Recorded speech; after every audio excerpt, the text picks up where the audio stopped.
नमस्ते दोस्तों, मैं पूजा सहाय आज फिर आपके लिए हिंदी के PYQ क्वेश्चन लेके आई हूँ। और दोस्तों, इसके लिए मैं माफ़ी चाहती हूँ कि मैं 5-6 दिन से थोड़ा डिस्टर्बेंस की वजह से मैं सॉल्व नहीं करा पाई पेपर। तो आज फिर से कराने जा रही हूँ, जो कि आपके UGC नेट हो गया, PGT TGT एग्ज़ामों के लिए बहुत ही हेल्पफुल वीडियो है हिंदी के। तो चलिए सॉल्व करते हैं पेपर।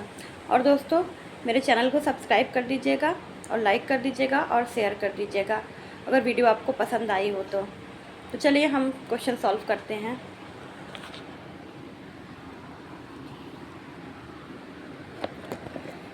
चलिए,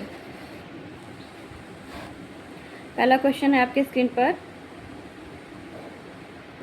आचार्य रामचंद्र शुक्ल के अनुसार हिंदी साहित्य का आविर्भाव कब से माना जाता है? ऑप्शन है प्राकृत से, संस्कृत से, प्राकृत की अंतिम अपभ्रंश अवस्था से, और डी है पाली से। तो दोस्तों देखिए, इसका कुछ व्याख्या भी दिया हुआ है इस आंसर क्वेश्चन का, तो आप उसको व्याख्या को भी साथ साथ पढ़ते जाइए, जो कि आपके लिए और भी क्वेश्चंस को वो तैयार करा देता है।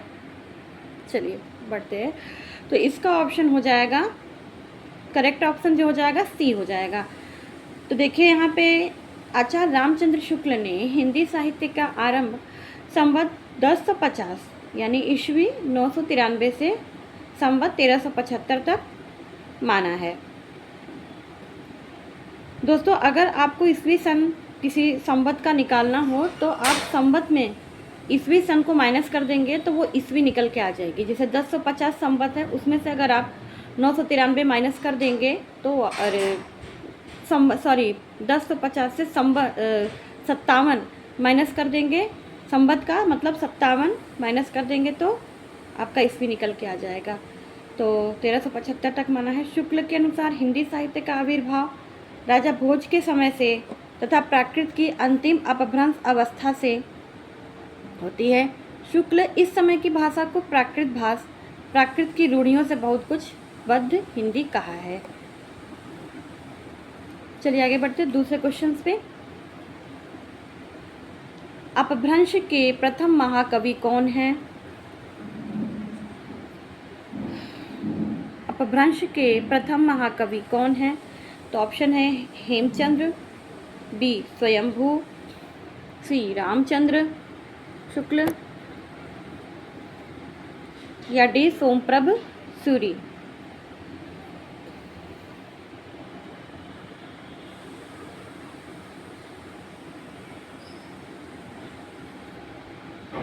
तो देखिए यहाँ पर आपका ऑप्शन हो जाएगा बी स्वयंभू। अपभ्रंश के प्रथम महाकवि कौन हैं? तो हो जाएगा स्वयंभू, जो कि 8वीं शती लगभग 783 ईस्वी के हैं। यह अपभ्रंश के वाल्मीकि भी कहे जाते हैं। डॉक्टर रामकुमार वर्मा ने इन्हें हिंदी का प्रथम कवि माना है। इनकी रचनाएं हैं पौंचर्यु और इष्टनेमी, इनकी प्रमुख रचनाएं हैं।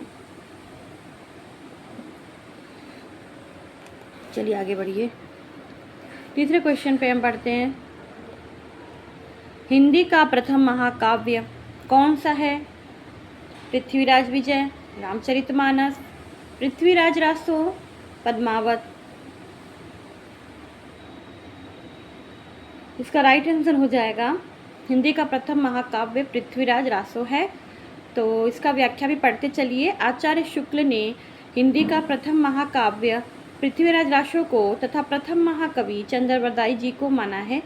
पृथ्वीराज रासो में 69 समय यानी सर्ग या अध्याय कह सकते हैं। पृथ्वीराज रासो में 69 समय। दोस्तों इसको नोट करते चलिए, कुछ इम्पोर्टेंट है ये। पृथ्वीराज रासो में 69 समय यानी सर्ग या अध्याय है। सर्वप्रथम डॉक्टर वूलर ने इसे अप्रामाणिक घोषित किया। पृथ्वीराज विजय जयानक भट्ट की कृति है। और देखिए, पृथ्वीराज रासो तो प्रथम महाकाव्य हो गया, लेकिन पृथ्वीराज विजय जो है वो जयानक भट्ट की रचना है, कृति है। चलिए आगे बढ़िए चौथे क्वेश्चन पर। आल्हा खंड किसने लिखा? ऑप्शन है जगनीक ने, अमीर खुसरो ने, चंद्रवरदाई ने, नरपति नाल ने। आल्हा खंड किसने लिखा? व्याख्यात्मक देखते चाहिए आंसर। इसका आंसर होगा ए, यानी जगनिक ने। आल्हा खंड के रचनाकार जगनिक हैं। इनका मूल नाम परमाल रासो है। आल्हा खंड का मूल नाम परमाल रासो है। यह एक लोक गेय काव्य है। लोक गेय काव्य है और यह बरसात में गाया जाता है। बैसवाड़ा इसका केंद्र माना जाता है। 1865 ईस्वी में चार्ल्स इलियट ने सबसे पहले इसे आल्हा खंड के नाम से प्रकाशित करवाया था। यह एक लोक गेय काव्य है जो कि बरसात ऋतु में गाया जाता है और इसको चार्ल्स इलियट ने 1865 में आल्हा खंड के नाम से प्रकाशित करवाया था, जिसका एक नाम परमाल रासो भी है। चलिए आगे बढ़ते हैं 5वें क्वेश्चन पर। इनमें से हिंदी साहित्य का इतिहास किसने नहीं लिखा? नगेंद्र ने, लक्ष्मी सागर वार्ष्णेय ने, राम कुंवर वर्मा ने या बच्चन सिंह ने? तो इसका आंसर हो जाएगा ए, नगेंद्र। हिंदी साहित्य का इतिहास देखिए, लिखने वाले लक्ष्मी सागर वार्ष्णेय जी भी हैं, राम कुमार वर्मा जी भी हैं, बच्चन सिंह जी भी हैं, लेकिन नगेंद्र नहीं है। तो व्याख्यात्मक हल देखिए, डॉक्टर नगेंद्र ने हिंदी साहित्य का इतिहास लेखन नहीं है, संपादन किया था 1973 में। लेखन नहीं है, जबकि अन्य लोगों ने हिंदी साहित्य के इतिहास का मूल लेखन किया है। जैसे आधुनिक हिंदी साहित्य लक्ष्मी सागर वार्ष्णेय ने लिखा। हिंदी साहित्य का आलोचनात्मक इतिहास राम कुमार वर्मा ने लिखा 1938 में। हिंदी साहित्य का दूसरा इतिहास 1996 में बच्चन सिंह ने लिखा, लेकिन नगेंद्र जी ने लिखा नहीं है, उन्होंने संपादन किया है।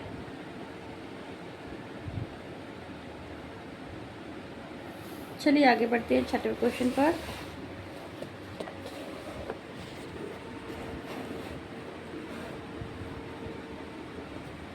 बारह बरस लो कूकर जीवे और 13 लो जिए सियार, बरस 18 छत्री जीवे आगे जीवन को धिक्कार। यह पंक्तियाँ किस रासो काव्य की हैं? तो यह खुमार रासो की है, पृथ्वीराज रासो की है, हमीर रासो की है कि परमाल रासो की है? तो दोस्तों इसका सही आंसर हो जाएगा डी, परमाल रासो। 12 बरस, देखिए इसमें व्याख्यात्मक हल भी दिया हुआ है। जैसे कि 12 बरस लो वाला जो है परमाल रासो वो जगनिक हैं। पीयू चित्तौड़ न आवियू सावण पहली तीज, या खुमार रासो का है जिसको दलपति विजय ने लिखा है। कमलगंध वयसंध हंस गति चलित मंद मंद, तो यह पृथ्वीराज रासो की रचना में से है पंक्ति, जिसके रचयिता हैं चंद्रवरदाई। कमलगंध वयसंध हंस गति चलित मंद मंद, यह पृथ्वीराज रासो ग्रंथ का है, जिसके रचयिता हैं चंद्रवरदाई। चलिय वीर हमीर पाभर मेड़ी कंपई, यह पंक्ति इसकी जिस ग्रंथ से लिया गया है वह है हमीर रासो, जिसके रचयिता हैं शारंगधर।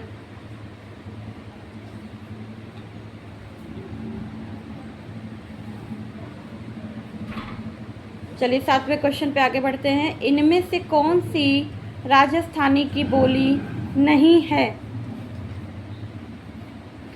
इनमें से कौन सी राजस्थानी की बोली नहीं है? मारवाड़ी, बुंदेली, मेवाती या मालवी?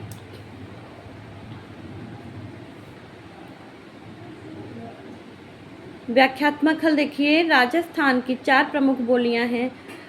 पश्चिमी राजस्थानी यानी मारवाड़ी, पूर्वी राजस्थानी यानी जयपुरी या ढूंढाड़ी, उत्तरी राजस्थानी यानी मेवाती और है दक्षिणी राजस्थानी यानी मालवी। जबकि बुंदेली जो है, खड़ी बोली, कन्नौजी, हरियाणवी और ब्रजभाषा, ये सब पश्चिमी हिंदी की बोलियां हैं।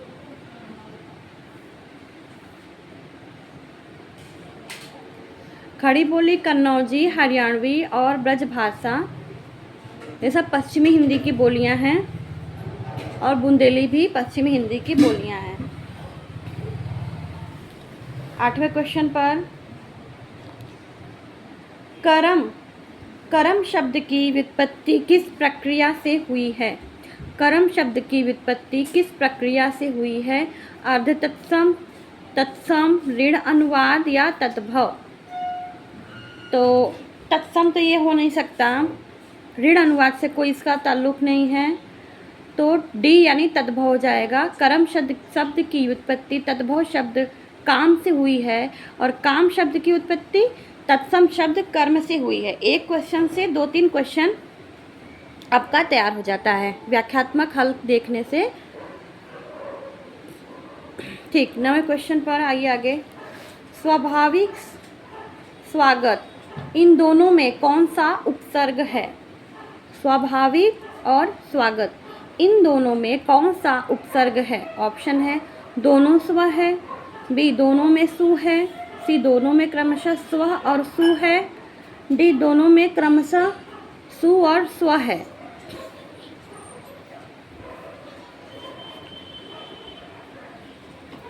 तो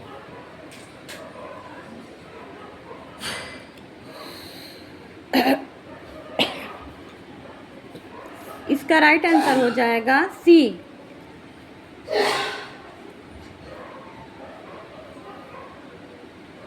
दोनों में क्रमशः स्व और सु है।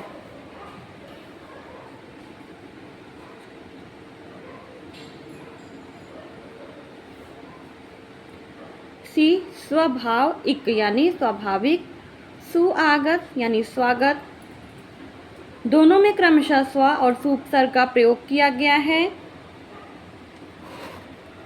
उपसर्ग सदैव शब्द के आरंभ में लगता है, जबकि प्रत्यय सदैव शब्द के अंत में।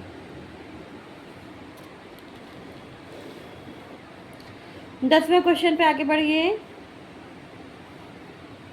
हिंदी का पहला दैनिक समाचार पत्र कौन सा था?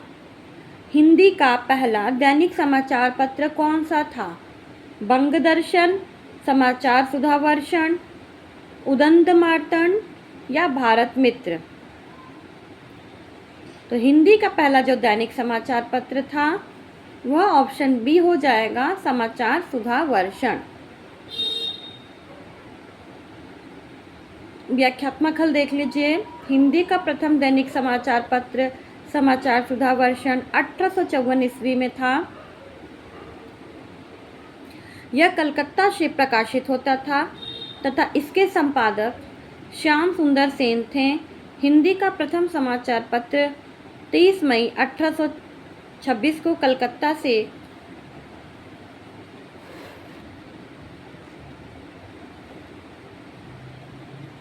प्रकाशित होने वाला उदंत मार्तंड था। यह एक साप्ताहिक पत्र था जो 30 मई 1826 को कलकत्ता से प्रकाशित हुआ था। प्रथम समाचार पत्र यह एक साप्ताहिक पत्र था और जो दैनिक समाचार पत्र था, जो हिंदी का पहला दैनिक समाचार पत्र था, वह समाचार सुधावर्षण था। श्याम सुंदर सेन थे इसके संपादक।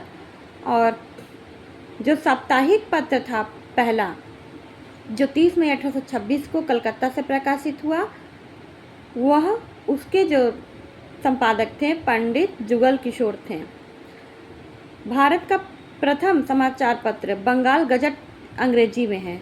हिंदी में जब पूछ लेगा पहला दैनिक समाचार पत्र तो वो समाचार सुधावर्षण है श्याम सुंदर सेन की 1854 ईस्वी में। और हिंदी का पहला साप्ताहिक अगर पूछ लेगा पत्र कौन सा है तो 30 मई 1826 ईस्वी को जो कलकत्ता से प्रकाशित हुआ था, जो साप्ताहिक था पहला पत्र, पंडित जुगल किशोर थे। और अगर यह पूछ दे कि भारत का प्रथम अंग्रेजी में समाचार पत्र बंगाल गजट वो क्या था, तो वह बंगाल गजट था जो कि अंग्रेजी में था। तथा हिंदी प्रदेश से प्रकाशित हिंदी का प्रथम समाचार पत्र बनारस अखबार है। हिंदी प्रदेश से प्रकाशित हिंदी का प्रथम समाचार पत्र बनारस अखबार है। चलिए 11वें क्वेश्चन पर पढ़ते हैं।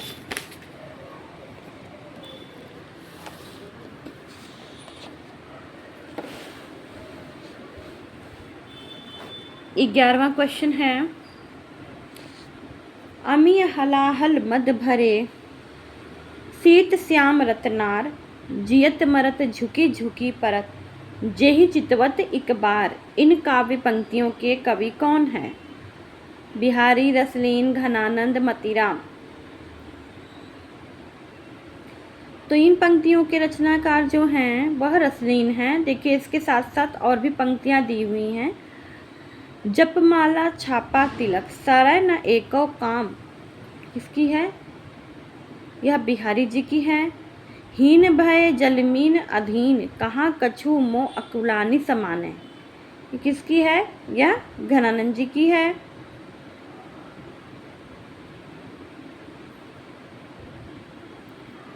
हुए वनमाल हिये लगिए अरु हुए मुरली अधरा रस पीजय, यह मतीराम जी की है। एक बार और रिवाइज कर लेते हैं। अमी हलाहल मद भरे सीत श्याम रतनार जियत मरत झुकी झुकी परत जेहि चितवत एक बार। इन पंक्ति किसकी है? ये रसलीन जी की है। जपमाला छापा तिलक सरा न एको काम, यह बिहारी जी की है। हीन भय जलमीन अधीन कहाँ कछु मो अकुलानी समाने, घनानंद जी की है। हवय वनमाल हिये लगिए अरु है मुरली अधरा रस पीजय, यह मतीराम जी की है।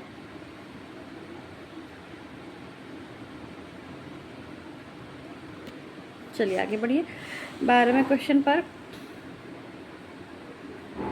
इनमें से किस कवि ने लक्षण ग्रंथ नहीं लिखा? लक्षण ग्रंथ किसने नहीं लिखा? देव ने, पद्माकर ने, भूषण ने, बिहारी ने। इसका राइट आंसर हो जाएगा बिहारी ने।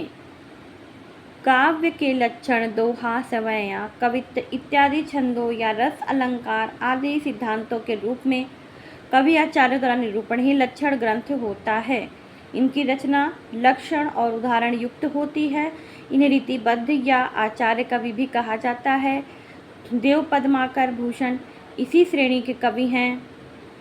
जबकि जिन कवियों ने रीति ग्रंथ की रचना न करके काव्य सिद्धांतों या लक्षणों के अनुसार रचना की है, रस अलंकार, नायिका भेद इत्यादि इनके ध्यान में तो है, परंतु काव्य में इन्होंने इसका प्रत्यक्ष प्रयोग नहीं किया, लेकिन उसके अनुसार उत्कृष्ट काव्य रचना की ऐसे कवियों को रीति सिद्ध कवि भी कहा जाता है। बिहारी इनमें प्रमुख हैं। तो देव, पद्माकर, भूषण ये जो है लक्षण ग्रंथ लिखे हैं, लेकिन बिहारी ने नहीं लिखा है। वह इस परिपाटी से बद्ध होके नहीं लिखे हैं, बस इसको नज़र में मतलब साथ में रखते हुए इनका प्रयोग करते हुए इन्होंने काव्य रचना की, लेकिन अक्षरशः बद्ध होकर नहीं लिखा। चलिए 13वां क्वेश्चन, 12वां नायिका भेद का रचनाकार कौन है? 12वां नायिका भेद का रचनाकार कौन है? रहीम, रसलीन, बिहारी, मतीराम। तो 12वें नायिका भेद का रचनाकार जो है वह है रहीम। ऑप्शन ए आपका सही हो जाएगा। और साथ साथ इसका व्याख्यात्मक हल देख लीजिए। 12वें नायिका भेद रहीम, अंग दर्पण, रसलीन, बिहारी सत्सई, बिहारी, रसराज, मतीराम। चलिए आगे बढ़िए 14वें क्वेश्चन पर। दोस्तों मेरी वीडियो अगर आपको अच्छी लगी होगी तो सब्सक्राइब ज़रूर कर दीजिएगा, क्योंकि क्वेश्चन बहुत मेहनत से हमने चुन के लाया है आप लोगों के लिए। 14वां क्वेश्चन है, इनमें से कौन वैष्णव भक्ति का आचार्य नहीं है? ए वल्लभाचार्य, बी मध्वाचार्य, सी शंकराचार्य, डी रामानुजाचार्य। इनमें से कौन वैष्णव भक्ति का आचार्य नहीं है? तो इसका राइट आंसर हो जाएगा सी शंकराचार्य। इसका व्याख्या देख लीजिए। वल्लभाचार्य शुद्धात्ववाद के हैं, माधवाचार्य द्वैतवाद के हैं, रामानुजाचार्य विशिष्टाद्वैतवाद से संबंधित हैं। ये सभी वैष्णव भक्ति आचार्य हैं, जबकि शंकराचार्य अद्वैतवाद से संबंधित आचार्य हैं। इनका मुख्य धर्म या भक्ति स्मार्त है, जिसमें निर्गुण की प्रधानता है, जबकि वैष्णव भक्ति में सगुण की प्रधानता है। ठीक है।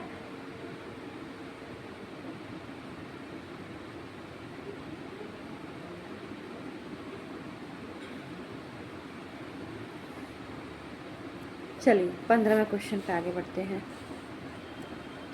15वां क्वेश्चन, इनमें से काशी नागरी प्रचारणी सभा के संस्थापकों में कौन नहीं है? बाबू श्याम सुंदर दास, ठाकुर शिव कुमार सिंह, राम नारायण मिश्र, रामचंद्र शुक्ल। तो देखिए, काशी नागरी प्रचारणी सभा के संस्थापकों में जो नहीं है वह है रामचंद्र शुक्ल, यानी डी ऑप्शन आपका सही हो जाएगा। इसका व्याख्या देख लीजिए। काशी नागरी प्रचारणी सभा की स्थापना 16 जुलाई 1893 ईस्वी को बनारस में की गई थी। इसके संस्थापक सदस्यों में श्याम सुंदर दास थे, ठाकुर शिव कुमार सिंह थे और राम नारायण मिश्र थे। इसके प्रथम सभापति राधा कृष्ण दास थे। चलिए आगे बढ़िए 16वें क्वेश्चन पर। 16वें क्वेश्चन पर, साहित्य जन समूह के हृदय का विकास है, यह परिभाषा किसकी है? यह भारतेंदु जी, बालकृष्ण भट्ट, महावीर प्रसाद द्विवेदी, हजारी प्रसाद द्विवेदी। इसका राइट आंसर हो जाएगा बी, बालकृष्ण भट्ट। साहित्य जन समूह के हृदय का विकास है, तो यह किसने कहा था? बालकृष्ण भट्ट ने। साथ ही साथ और भी से संबंधित है। हिंदी नई चाल में ढली, किसने कहा? हिंदी नई चाल में ढली भारतेंदु हरिश्चंद्र जी ने। ज्ञान राशि के संचित कोश का नाम साहित्य है, महावीर प्रसाद द्विवेदी। मनुष्य ही साहित्य का लक्ष्य है, हजारी प्रसाद द्विवेदी जी ने कहा है। एक बार और इसको रिवाइज कर लीजिए। साहित्य जन समूह के हृदय का विकास है, बालकृष्ण भट्ट ने।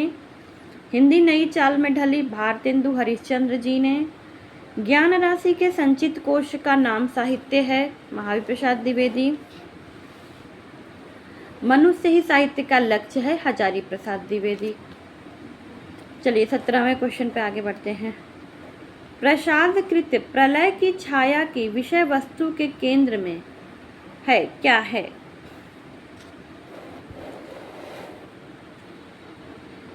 प्रसादकृत प्रलय की छाया की विषय वस्तु के केंद्र में क्या है?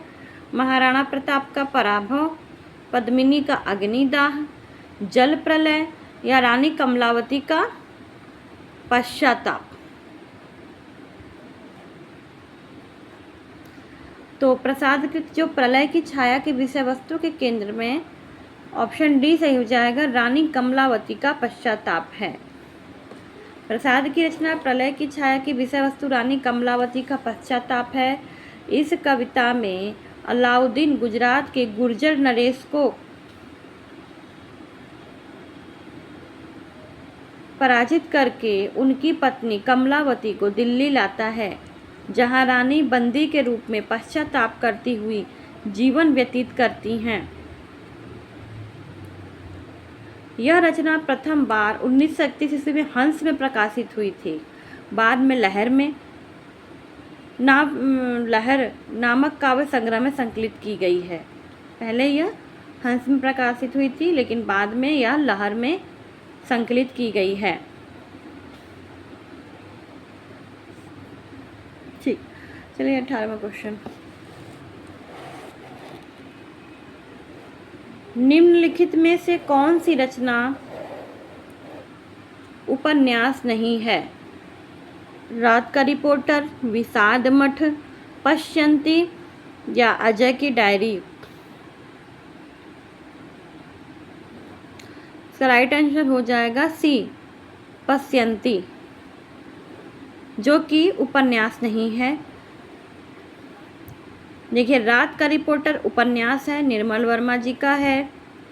विषाद मठ यह भी उपन्यास है, रांगे राघव जी का है। अजय की डायरी, यह भी उपन्यास है, डॉक्टर देवराज का है।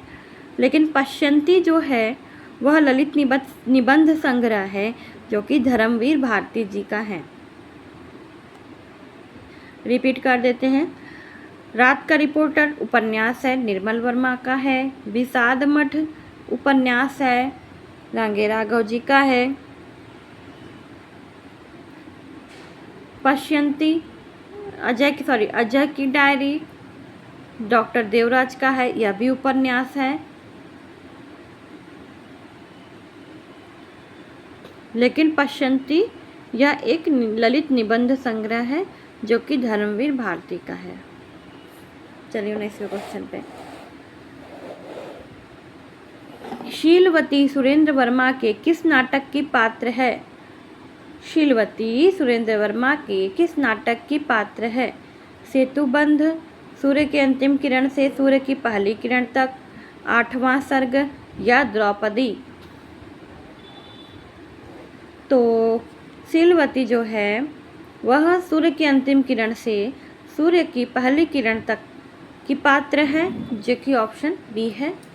और इसका व्याख्या देख लीजिए। तो सेतुबंध सुरेंद्र वर्मा जी का है, सूर्य की अंतिम किरण से सूर्य की पहली किरण तक शीलवती, आठवां सर्ग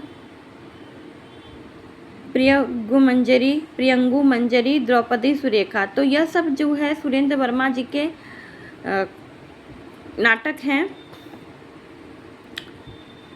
तो जो शीलवती है वह सूर्य की अंतिम किरण से सूर्य की पहली किरण तक की पात्र है।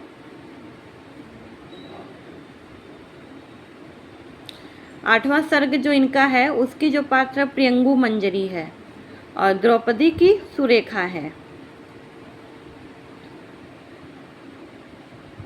चलिए आगे बढ़ते हैं। प्रयोगवाद को बैठे ठाले का धंधा किस आलोचक ने कहा? प्रयोगवाद को बैठे ठाले का धंधा किस आलोचक ने कहा? नंद दुलारे वाजपेयी ने, रामविलास शर्मा ने, शिवदान सिंह चौहान ने या नामवर सिंह ने? तो इसको बैठे ठाले का धंधा जिसने कहा वह है नंद दुलारे वाजपेयी जी ने। इसका व्याख्या देख लीजिए। नए साहित्य नए प्रश्न 1955 में प्रयोगवाद को बैठे ठाले का धंधा कहा है नंद दुलारे वाजपेयी ने। नया साहित्य नए प्रश्न जो कि 1955 में लिखा गया था, इसको जो है प्रयोगवाद को बैठे ठाले का धंधा कहा है। अब ये क्वेश्चन पूछ देता है कि बैठे ठाले का धंधा जो नंद दुलारे वाजपेयी जी ने कहा है वह किस रचना को कहा है? तो नए साहित्य नए प्रश्न को उन्होंने बैठे ठाले का धंधा कहा है। वे कहते हैं प्रयोक्ताओं के पास न तो काव्य संबंधी कोई कौशल था और न किसी प्रकार की कोई कथनीय वस्तु थी, उनका कहना था। चलिए 21वें क्वेश्चन पे आगे बढ़ते हैं।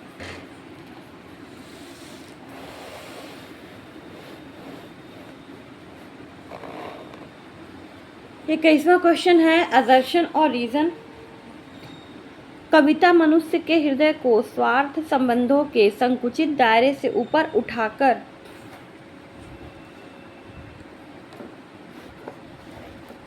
लोक सामान्य भाव भूमि पर प्रतिष्ठित करती है। इसका रीजन है क्योंकि कविता संकुचित आत्म और प्रशस्त लोक का समन्वय है। तो कौन सा इसमें सही हो जाएगा? तो इसमें हमारे हिसाब से ए सही है और आर गलत है। देखिए सी ऑप्शन सही हो जाएगा क्योंकि कविता संकुचित स्वार्थ संबंधों के दायरे से ऊपर उठकर प्रशस्त लोक का समन्वय करती है।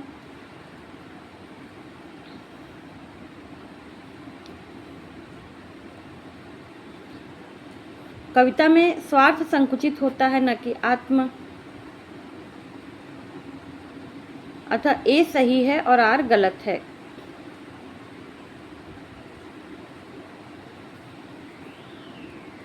ठीक, चलिए 22वें क्वेश्चन पे।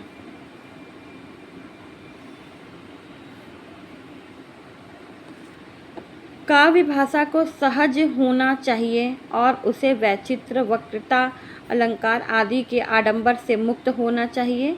रीजन कहता है अलंकार, उक्ति, वैचित्र का प्रयोग श्रेष्ठ कवि ही कर सकते हैं। इसका राइट आंसर हो जाएगा ए, यानी ए सही और आर गलत। काव्य भाषा को सहज एवं सरल होना चाहिए और उसे वैचित्र, वक्ता, अलंकार आदि के प्रयोग से युक्त होना चाहिए, लेकिन इनके आडंबर से मुक्त होना चाहिए। उक्ति, वैचित्र का प्रयोग केवल श्रेष्ठ कवि ही कर सकते हैं, यह गलत है। ऐसा कहना गलत है। जरूरी नहीं है कि वो श्रेष्ठ कवि ही कर सकते हैं। इसीलिए इसका राइट आंसर हो जाएगा ऑप्शन ए सही और आर गलत। चलिए आगे बढ़िए। फिर है 22वां क्वेश्चन, ये भी है आदर्शन रीजन। मिथक जाति स्मृति पर आधारित होते हैं। मिथक जाति स्मृति पर आधारित होते हैं। रीजन कहता है इसलिए मिथक को विकसनशील माना गया है। इसका राइट आंसर हो जाएगा ऑप्शन डी, ए और आर दोनों सही है। ऑप्शन दे, इसकी व्याख्या देख लेते हैं।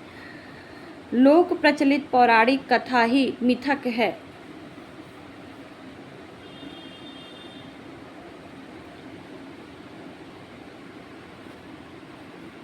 लोक प्रचलित पौराणिक कथा ही मिथक है।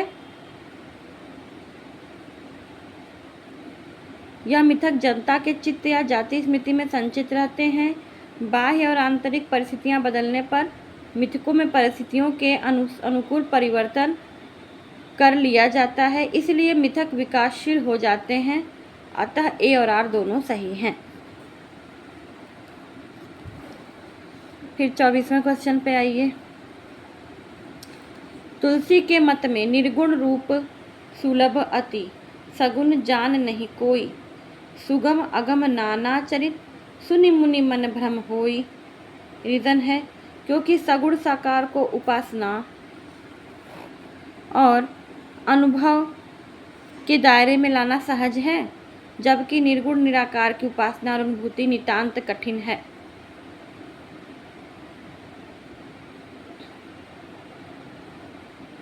तुलसी के मत में निर्गुण रूप सुलभ अति, सगुन जान नहीं कोई, सुगम अगम नाना चरित, सुनि मुनि भ्रम होई।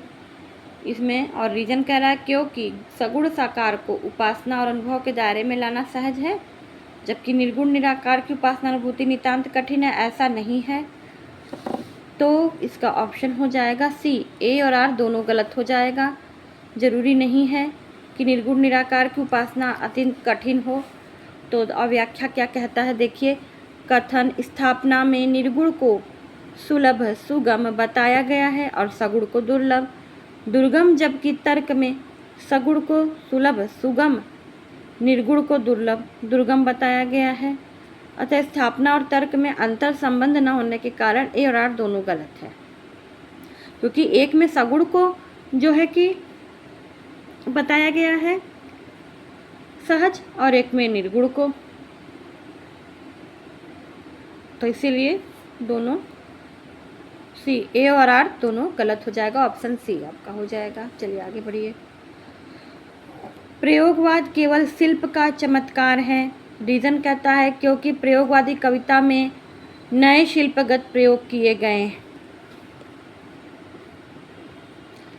प्रयोगवाद केवल शिल्प का चमत्कार है क्योंकि प्रयोगवादी कविता में कई नए शिल्पगत प्रयोग किए गए। इसका आपका ऑप्शन में दिखा देती हूँ। इसमें ऑप्शन है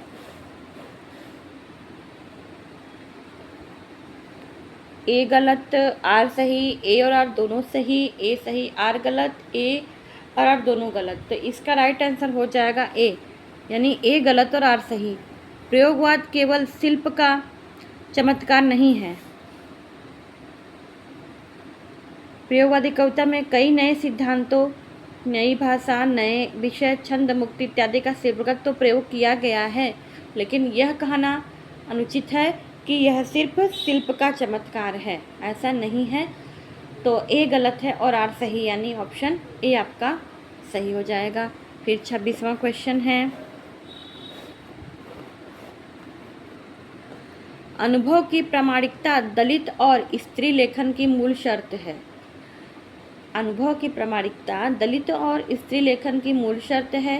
रीजन कहता है क्योंकि साहित्यकार वर्ग चेतना से प्रतिबद्ध होता है। ऐसा नहीं है, तो इसमें ऑप्शन हो जाएगा आपका ए और आर दोनों सही बोल रहा है। व्याख्या देखिए, अनुभव की प्रामाणिकता का तात्पर्य है स्व की अनुभूति। कहा जाता है कि दलित ही दलित के और स्त्री ही स्त्री के बारे में लिख सकती है। यह लेखन दलित और स्त्री के द्वारा ही मानना इनकी मूल शर्त है, क्योंकि इनका लेखन करने वाला जो साहित्यकार होगा वह अपने वर्ग के प्रति प्रतिबद्ध होगा। तो ए और आर दोनों सही है। 27वां क्वेश्चन, जैसे विश्व में विश्वात्मा की अभिव्यक्ति होती है, वैसे ही नाटक में रस की।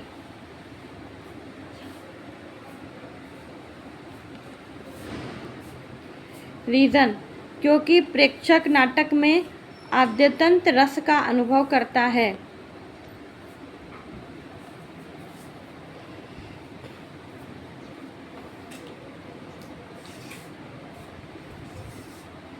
जैसे विश्व में विश्वात्मा की अभिव्यक्ति होती है, वैसे ही नाटक में रस की। क्योंकि प्रेक्षक नाटक में आद्यतंत रस का अनुभव करता है। इसका राइट आंसर हो जाएगा डी। ए और आर दोनों सही है। व्याख्या, जैसे विश्व की अभिव्यक्ति का मूल विश्वात्मा है, वैसे ही नाटक की अभिव्यक्ति का मूल रस है। प्रेक्षक अनंततः नाटक में रस का अनुभव ही कराता है, अतः कथन ए और आर दोनों सही है।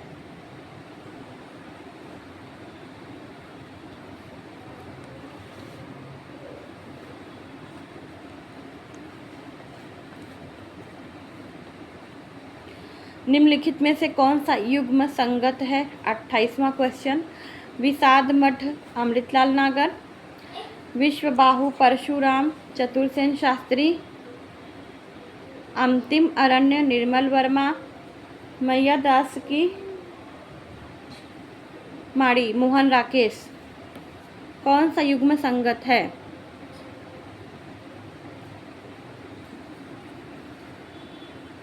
तो इसमें सी ऑप्शन सही हो जाएगा, अंतिम अरण्य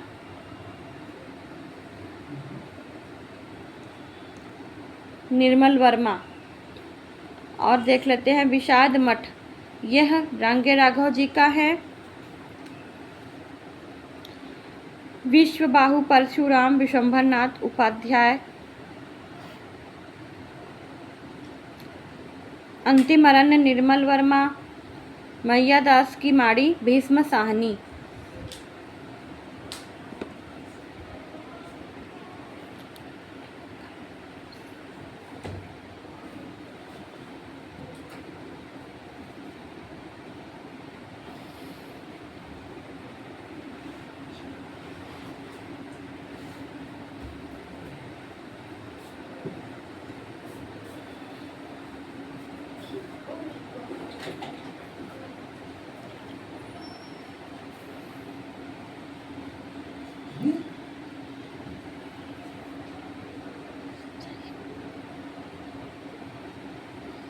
उनतीसवां क्वेश्चन, निम्नलिखित में से कौन सा युग्म असंगत है? तिरस्कृत मोहनदास नैमिषारण्य, अन्या से अनन्या प्रभा खेतान, जूठन ओम प्रकाश वाल्मीकि, हादसे रमणिका गुप्ता।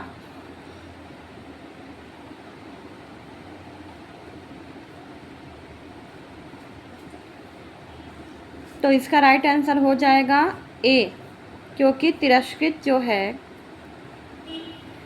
वह सूरजपाल चौहान जी का है, जो कि एक दलित आत्मकथा है। इसका व्याख्यात्मक हल, तिरस्कृत सूरजपाल चौहान जी का है, आत्मकथा अन्य से अनन्या प्रभा खेतान का है, जूठन ओम प्रकाश वाल्मीकि का है, हादसे रमणिका गुप्ता का है, अपने अपने पिंजरे मोहनदास नैमिषारण्य।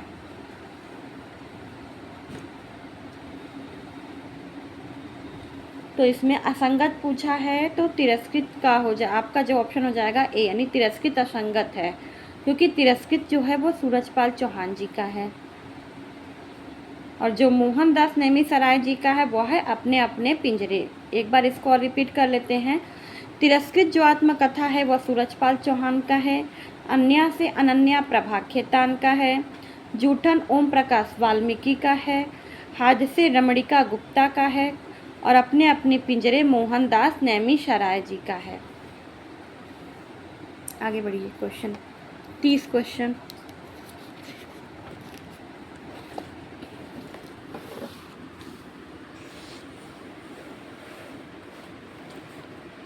निम्नलिखित में से कौन सा युग्म संगत है?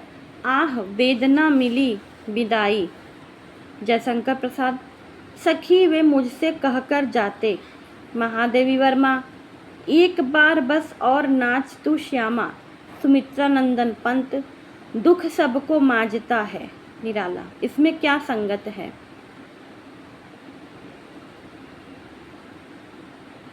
इसका राइट आंसर हो जाएगा ए, आह वेदना मिली विदाई, जो कि जयशंकर प्रसाद जी की पंक्ति है और इसकी से संबंधित पंक्तियां हैं जिसको पढ़ लेते हैं। सखी वे मुझसे कहकर जाते, यह मैथिली शरण गुप्त जी का है।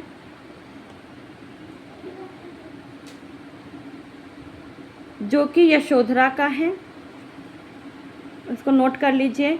सखी व मुझसे कहकर जाते मैथिली शरण गुप्त का है। कौन सी रचना का है यह पंक्ति? यह यशोधरा। एक बार बस और नाच तू श्यामा, यह निराला जी की रचना की पंक्तियां हैं।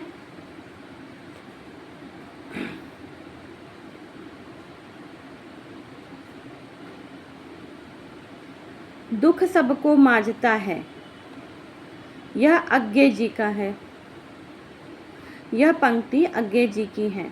जग जीवन में जो चीर महान, यह पंत जी का है। तुमको पीड़ा में ढूंढा, तुमको ढूंढेगी पीड़ा, यह महादेवी वर्मा जी का है। जो पंक्ति है महादेवी वर्मा जी का। एक बार और रिपीट कर लेते हैं। आह वेदना मिली विदाई, यह जयशंकर प्रसाद जी की पंक्ति है। सखी वे मुझसे कहकर जाते, यह मैथिली शरण गुप्त जी की है। एक बार बस नाच तू श्यामा, यह निराला जी का है। दुख सबको मांझता है, यह अज्ञे का है। जग जीवन में चीर महान, यह पंत का है। तुमको पीड़ा में ढूंढा, तुमको ढूंढेगी पीड़ा, यह महादेवी वर्मा जी की पंक्ति है।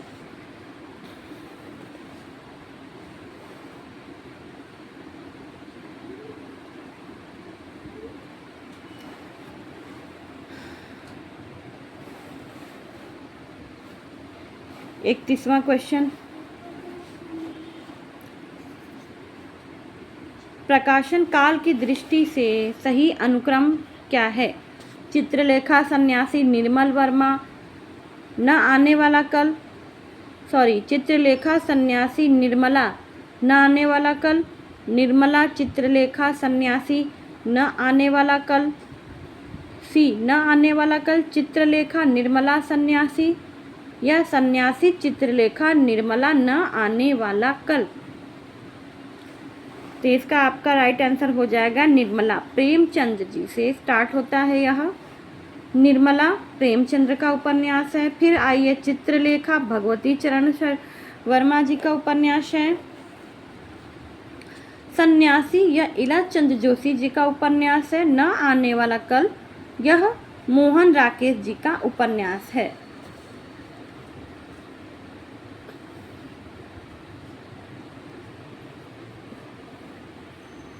सही अनुक्रम में सबसे पहले उपन्यास जो उपन्यास की स्टार्टिंग होती है वह प्रेमचंद, नाटक के लिए भारतेंदु हरिश्चंद्र और उपन्यास का पूछ दे तो प्रेमचंद, मुंशी प्रेमचंद। चलिए आगे। 32वां क्वेश्चन,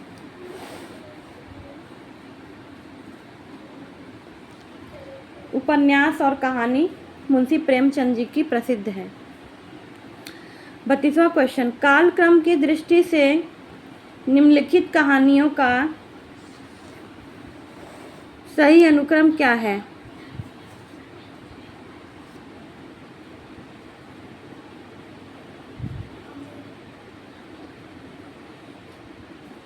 कालक्रम की दृष्टि से निम्नलिखित कहानियों का सही अनुक्रम क्या है?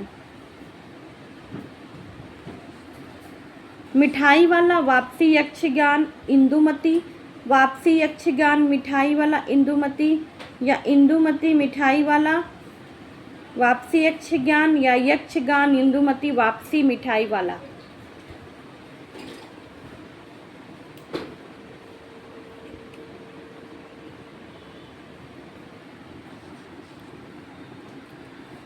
इसका राइट आंसर हो जाएगा option C, Indumati, Kishori Lal Goswami.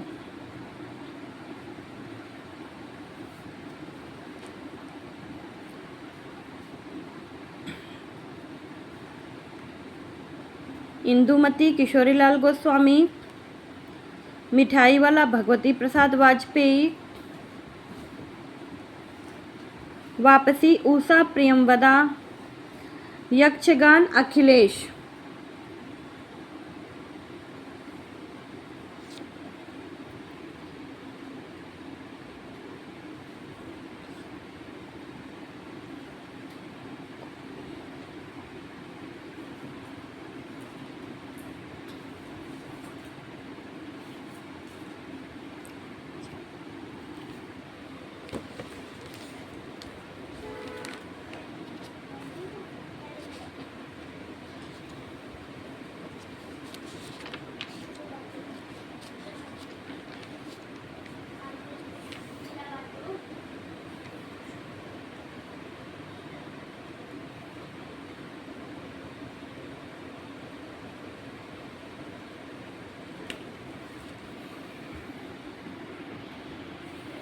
तैंतीसवां question है,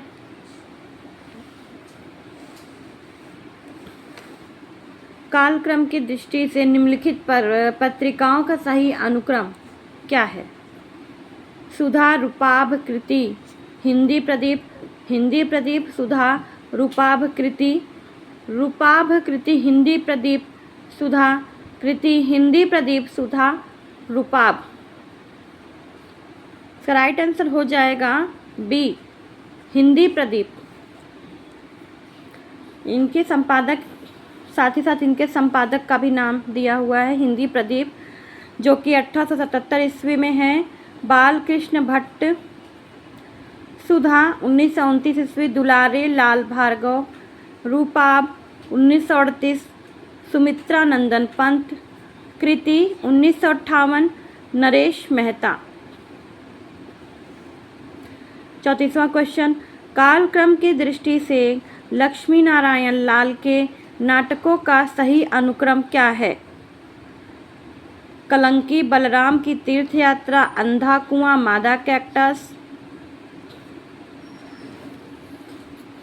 फिर बी है मादा कैक्टस, अंधा कुआं, बलराम की तीर्थ यात्रा, कलंकी, या कलंकी, मादा कैक्टस, अंधा कुआं, बलराम की तीर्थ यात्रा, या अंधा कुआं, मादा कैक्टस, कलंकी, बलराम की तीर्थ यात्रा। इसका राइट आंसर हो जाएगा डी, अंधा कुआं, मादा कैक्टस, कलंकी, बलराम की तीर्थ यात्रा। इसका व्याख्यात्मक हल है अंधा कुआं, मादा कैक्टस, कलंकी, बलराम की तीर्थ यात्रा। 35वां क्वेश्चन, निम्न लिखित ग्रंथों के प्रकाशन का सही अनुक्रम क्या है?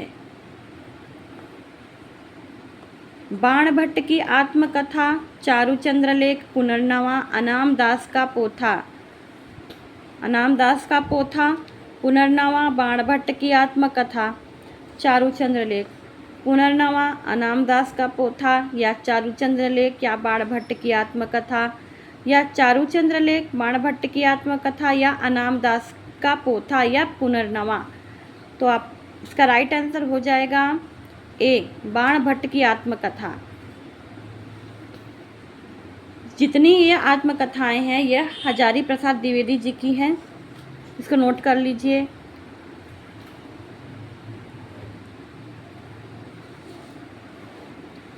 साथ ही साथ इसका व्याख्यात्मक हल देख लेते हैं। बाणभट्ट की आत्मकथा, इसके जो पात्र हैं वह बाणभट्ट हैं। चारूचंद्र लेख का सातवाहन है। पुनर्नवा के गोपाल आर्यक हैं और अनामदास का पोथा के जाबाल हैं। बाणभट्ट की आत्मकथा के जो पात्र हैं वह बाणभट्ट हैं। चारूचंद्र लेख के जो इनकी आत्मकथा है उसके जो पात्र हैं वह सातवाहन हैं। और पुनर्नवा के जो हैं वो गोपाल आर्यक हैं और अनामदास का पोथा के जो हैं वह जाबाल हैं।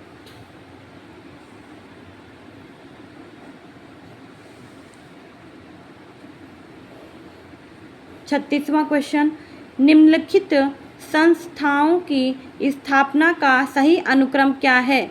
इसमें जो संस्थाएं हैं उनका अनुक्रम पूछ दिया है।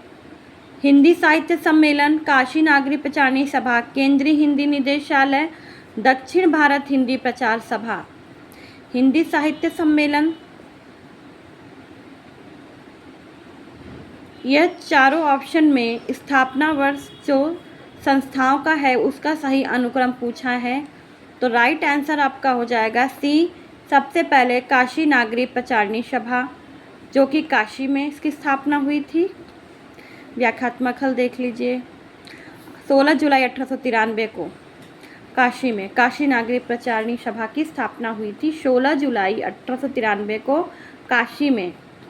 फिर हिंदी साहित्य सम्मेलन 1910 ईस्वी में प्रयागराज इलाहाबाद में। फिर दक्षिण भारत हिंदी प्रचार सभा चेन्नई 1927 ईस्वी में। केंद्रीय हिंदी निदेशालय 1960 ईस्वी नई दिल्ली में। 37वां क्वेश्चन, इतिहास की दृष्टि से हिंदी महाकाव्यों का सही अनुक्रम क्या है। महाकाव्यों का साकेत है, लोकायतन है, प्रिय प्रवास है, कामायनी है। या प्रिय प्रवास है, कामायनी है, साकेत है या लोकायतन है। या प्रिय प्रवास है, साकेत है, कामायनी लोकायतन है। या लोकायतन है, कामायनी है, प्रिय प्रवास है, साकेत है। तो इतिहास की दृष्टि से हिंदी महाकाव्यों का सही अनुक्रम क्या है। इसका राइट आंसर हो जाएगा सी, प्रिय प्रवास। अयोध्या सिंह उपाध्याय हरिऔध जी का है।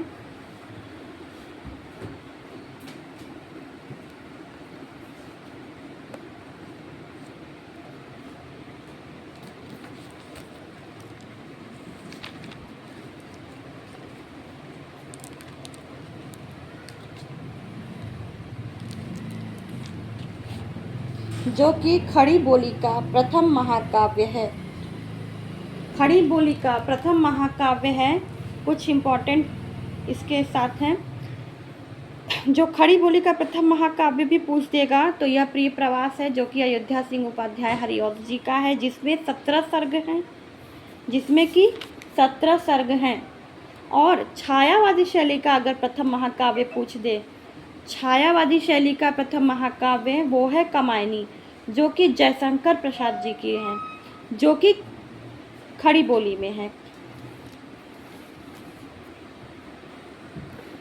तो आपका हो जाएगा इसका राइट आंसर सी, प्रिय प्रवास हरिऔध, साकेत मैथिली शरण गुप्त, कामायनी प्रसाद और लोकायतन पंत।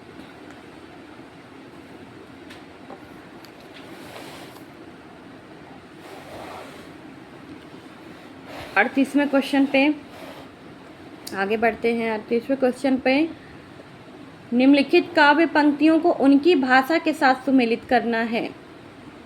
का पुछ हूँ तुम धातु निछोही, जो गुरु कीनी अंतरपट ओही।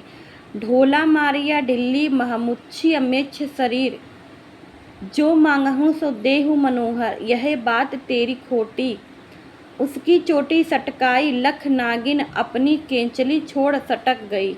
इन सब की भाषा उसके साथ सुमिलित करना है।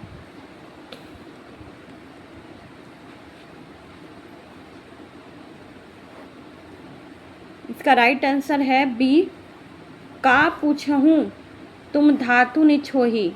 यह अवधि है। ढोला मारिया ढिल्ली महमुच्छी उमेक्ष शरीर, यह अपभ्रंश है। जो मांगहूँ सो देहु मनोहर, यह बात तेरी खोटी, यह ब्रज है।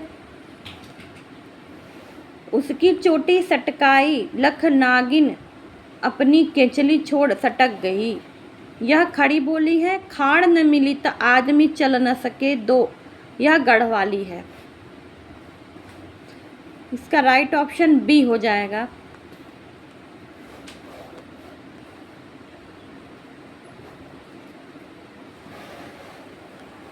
उनतालीसवां क्वेश्चन, इसको भी सुमेलित करना है काव्य ग्रंथ को उनके रचनाकारों के साथ। हित तरिंगिणी, प्रेम वाटिका, मदनाष्टक, अंग दर्पण। इसका राइट आंसर हो जाएगा ऑप्शन ए, तीसरे का ए, कृपाराम हित तरंगिणी। बी का चौथा प्रेम वाटिका रसखान। सी का पहला मदनाष्टक रहीम। पांचवें का डी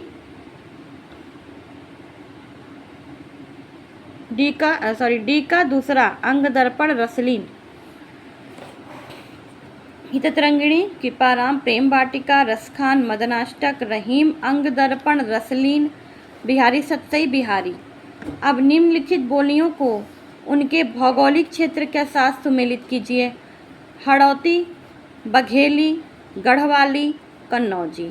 तो हड़ौती जो है वो हरियाणा की हो जाए, हड़ौती जो है राजस्थान की हो जाएगी।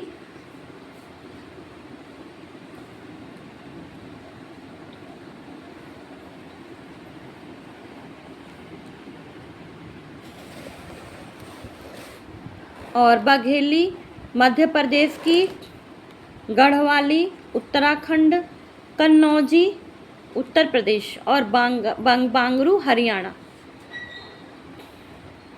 हड़ौती का जो प्रदेश है, बोली का जो भौगोलिक क्षेत्र है वो राजस्थान है। बघेली का जो है वो मध्य प्रदेश है। गढ़वाली का जो है उत्तराखंड है। कन्नौजी का जो है उत्तर प्रदेश है। और बांगरू का क्या है, वो हरियाणा है। चलिए 41वें क्वेश्चन पे आगे बढ़ते हैं। निम्नलिखित पंक्तियों को उनके रचनाकारों के साथ सुमेलित कीजिए। सजनी मधुर निजत्व, दे कैसे मिलूं अभिमानिनी मैं, प्रिय के हाथ लगाए जागी, ऐसी मैं तो गई अभागी, तू अब तक सोई है आली, आंखों में बरे विहागरी, कौन तुम रूपसी कौन व्योम से उतर रही चुपचाप। इन सबको सुमेलित करना है। सजनी मधुर अभिमानिनी में, यह महादेवी वर्मा जी की है। प्रिय के हाथ लगाए जागी, ऐसी मैं तो गई अभागी, यह निराला जी की है। तू अब तक सोई है आली, यह प्रसाद जी की पंक्ति है। कौन तुम रूपसी कौन व्योम से उतर रही चुपचाप, यह सुमित्रानंद पंत जी की है। कनक कदली पर सिंह समारल, तापर मेरु समाने, यह विद्यापति जी की है।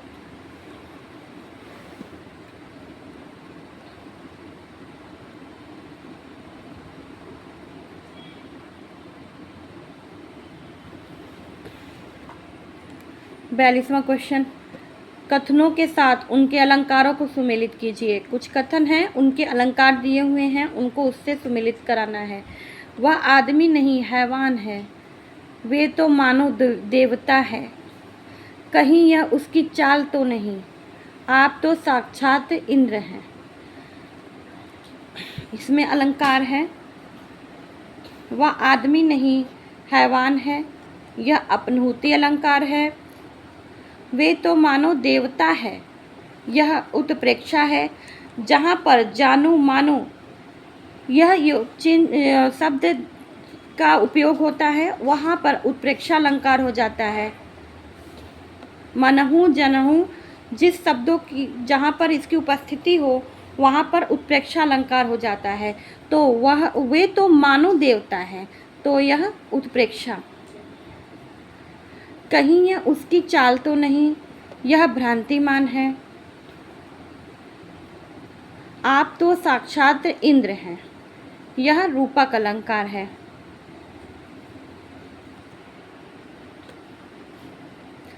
साक्षात, समान, सदृश इन शब्दों की जहाँ पे आवृत्ति हो जाती है वहाँ पर रूपक अलंकार होता है।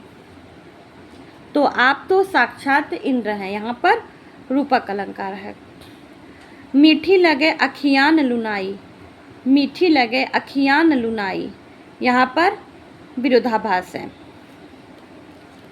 43वां क्वेश्चन, निम्नलिखित विधि के क्रिया रूपों को उनकी बोली के साथ सुमेलित करना है।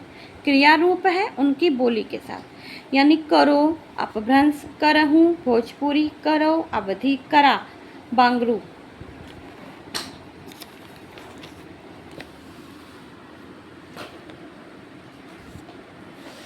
तो इसका राइट आंसर हो जाएगा ऑप्शन ए, करो का बांगरू, करहूँ अवधि, करो ब्रज, करा भोजपुरी, करी अपभ्रंश। 44वां क्वेश्चन, निम्नलिखित पंक्तियों को उनके लेखकों के साथ सुमेलित कीजिए। अब अभिव्यक्ति के सारे खतरे उठाने ही होंगे, सबने अलग अलग संगीत सुना, नयन में जिसके जलद वह त्रिशिक चातक हूँ, अशनिपात से शायित उन्नत शत शत वीर। अब अभिव्यक्ति के सारे खतरे उठाने ही होंगे, यह पंक्ति मुक्तिबोध जी की है। सबने अलग अलग संगीत सुना, यह सच्चिदानंद हीरानंद वात्स्यायन अज्ञेय जी की पंक्ति है। नयन में जिसके जलद वह त्रिशिक चातक हूँ, यह महादेवी वर्मा जी की पंक्ति है। अशनिपात से शयित उन्नत शत शत वीर, यह सूर्यकांत त्रिपाठी निराला जी की पंक्ति है, जो कि छायावादी काव्य के प्रसिद्ध कवि हैं। सूर्यकांत त्रिपाठी निराला जी। अजीब वक्त है, बिना लड़े ही एक देश का देश स्वीकारता चला जाता, जो अपनी ही तुच्छताओं के अधीन, यह कुंवर नारायण जी की पंक्ति हैं।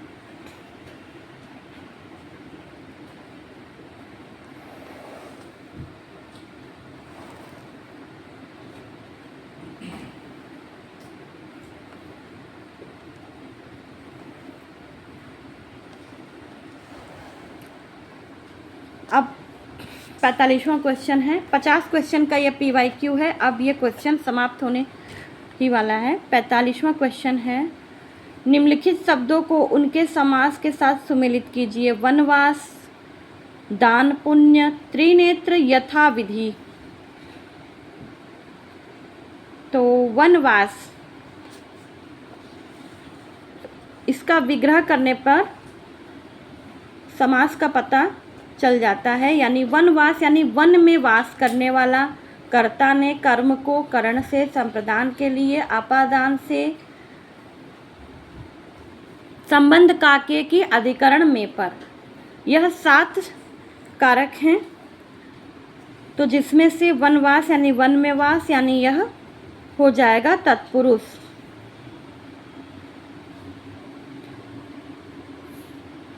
यह अधिकरण तत्पुरुष है, वनवास यानी वन में वास। अधिकरण तत्पुरुष में और पर, यह इसकी पहचान है। तो वनवास यानी वन में वास यानी तत्पुरुष। दान पुण्य, दान और पुण्य यानी द्वंद्व, जिसमें दोनों की प्रधानता होती है, जिसमें दोनों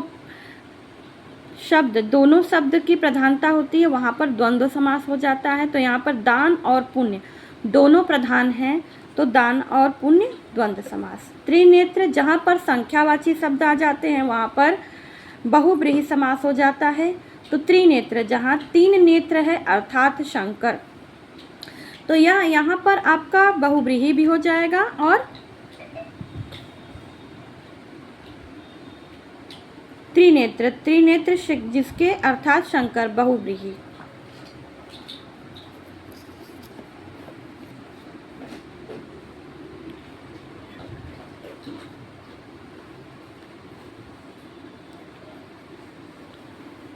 यथाविधि यानी विधि के अनुसार अव्ययीभाव समास। त्रिनेत्र का एक और अर्थ है, त्रिनेत्र जिसके अर्थात 3 नेत्र हो अर्थात शंकर, ये बहुव्रीहि हो गया। लेकिन त्रिनेत्र में एक संख्यावाची भी है, तो यहाँ पर द्विगु समास भी हो जाएगा। तो क्रोधाग्नि, क्रोध रूपी अग्नि यानी क्रोध रूपी अग्नि, कर्मधारय समास। जहाँ पर दूसरे पद की प्रधानता होती है वहाँ पर कर्मधारय समास हो जाता है। तो 46वां क्वेश्चन, यह निम्नलिखित गद्य अवतरण को ध्यान पूर्वक पढ़ें और उससे संबंधित उत्तरों के लिए दिए गए बहुविकल्पी में से सही विकल्प का चुनाव करें 46 से 50 तक। इसमें एक पैसेज दिया है, इसको आपको ध्यान से पढ़ना होगा और साथ ही साथ इससे संबंधित प्रश्नों के उत्तर देने होंगे। मानवता के उदय का प्रेरणा स्रोत क्या था? तो इसका आंसर हो जाएगा, मानवता के उदय का मूल प्रेरणा स्रोत था मानवता को शोषण और बंधन से मुक्त कराना।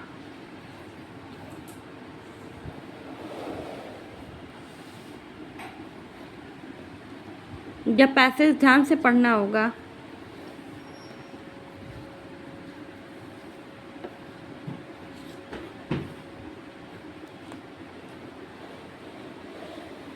राष्ट्रीयता का जन्म कैसे हुआ?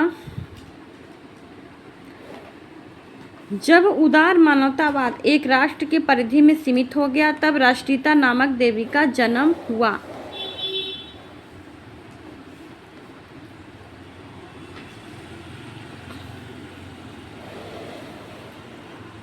संकुचित राष्ट्रीय भावना का दुष्परिणाम क्या निकला?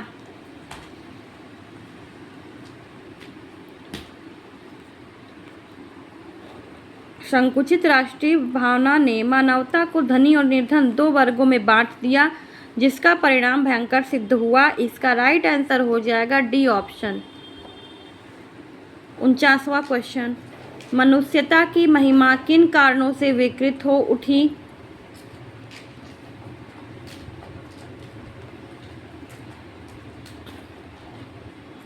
मनुष्यता की महिमा किन कारणों से विकृत हो उठी?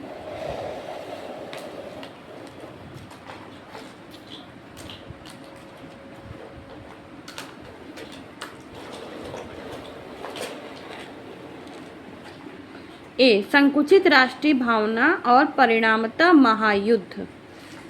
50वां क्वेश्चन, उपयुक्त गद्यांश का उपयुक्त शीर्षक बताइए।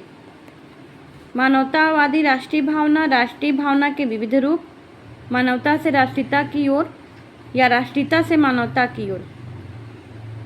तो इसका जो शीर्षक हो जाएगा वह हो जाएगा मानवता से राष्ट्रीयता की ओर, यानी सी ऑप्शन सही हो जाएगा। 50 क्वेश्चन का यह PYQ आज समाप्त होता है। कल हम फिर 50 क्वेश्चन के साथ आगे बढ़ेंगे। अगर आपको मेरा यह क्वेश्चन पसंद आया हो, यह PYQ, तो उसके लिए सब्सक्राइब कर दीजिएगा मेरे चैनल को। नमस्ते।